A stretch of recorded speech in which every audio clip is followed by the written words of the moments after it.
जैसा कि आप थंबनेल में देख चुके होंगे, आज हम इस वीडियो में बात करेंगे कि ऐसे कौन से कारण हैं जिनके द्वारा इनकम टैक्स डिपार्टमेंट के द्वारा नोटिस आता है। कौन कौन से कारण हैं जिनके द्वारा इनकम टैक्स नोटिस भेज सकता है। इनकम टैक्स डिपार्टमेंट यानी इनकम टैक्स जो विभाग है के द्वारा नोटिस कई कारणों से भेजा जा सकता है।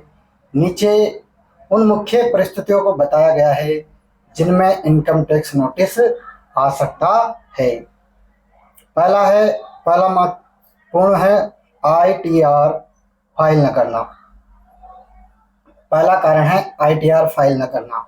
अगर आपने तय समय सीमा के भीतर आयकर रिटर्न दाखिल नहीं किया है, अगर आपने तय समय सीमा के भीतर आयकर रिटर्न दाखिल नहीं किया है और आपकी आय टैक्स के दायरे में आती है तो विभाग नोटिस भेज सकता है।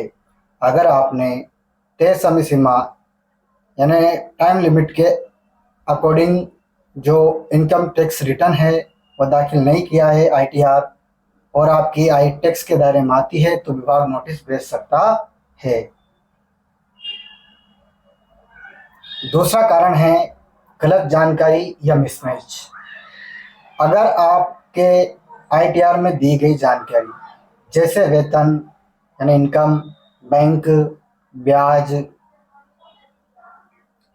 इंटरेस्ट, टीडीएस आदि फॉर्म 26 एएस या एआईएस में दर्ज जानकारी से मेल नहीं खाती है तो नोटिस आ सकता है। अगर आईटीआर भरते समय गलत जानकारी बारे में आ जाती है या मिसमैच होती है तो भी आपके इनकम टैक्स का नोटिस आ सकता है।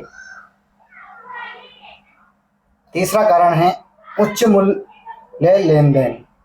अगर आपने किसी वर्ष में बड़ी राशि की संपत्ति खरीदी या बेची, अगर आपने किसी वर्ष में बड़ी राशि की संपत्ति खरीदी या बेची जैसे प्रॉपर्टी, गाड़ी, म्यूचुअल फंड, शेयर आदि, और वह आपकी आय के अनुपात में अधिक लगती है तो जांच के लिए नोटिस मिल सकता है। अगर आपने किसी वर्ष में बड़ी राशि की संपत्ति खरीदी या बेची जैसे प्रॉपर्टी, गाड़ी, म्यूचुअल फंड, शेयर आदि, और यह आपकी आय के अनुपात में अधिक लगती है तो जांच के लिए नोटिस मिल सकता है। चौथा कारण है टैक्स की चोरी की आशंका। अगर इनकम टैक्स विभाग, आयकर विभाग को यह शक होता है कि आपने जानबूझकर आय छुपाई है या जो अपनी आय है या इनकम है उसे छुपाया है या टैक्स में चोरी की है तो आपको नोटिस भेजा जा सकता है। पांचवा कारण है स्क्रूटनी के लिए। कभी कभी यादृच्छिक, रैंडम यानी अचानक चयन के आधार पर भी स्क्रूटनी के लिए नोटिस भेजा जाता है भले ही आपकी फाइलिंग सही हो। कभी कभी रैंडमली चयन के आधार पर भी इनकम टैक्स के द्वारा नोटिस भेजा जाता है भले ही आपकी फाइल सही हो। रिफंड से संबंधित कारण। अगर आपने रिफंड क्लेम किया है, अगर आपने रिफंड क्लेम किया है और विभाग को संदेह है कि क्लेम गलत है तो जांच के लिए नोटिस आ सकता है। अगर आपने रिफंड क्लेम किया है और विभाग को संदेह है कि क्लेम गलत है तो जांच के लिए नोटिस आ सकता है। नेक्स्ट कारण है, सातवां कारण, पुरानी आय का खुलासा न करना। अगर आपने पिछली सालों की कोई आय छुपाई, अगर आपने पिछले सालों की कोई आय छुपाई है और बाद में वो सामने आई है, अगर आपने पिछले सालों की कोई आय छुपाई है और बाद में वो सामने आई है तो विभाग नोटिस जारी कर सकता है। अगर आपने पिछले सालों की कोई आय छुपाई है और बाद में वो सामने आई है तो विभाग नोटिस जारी कर सकता है।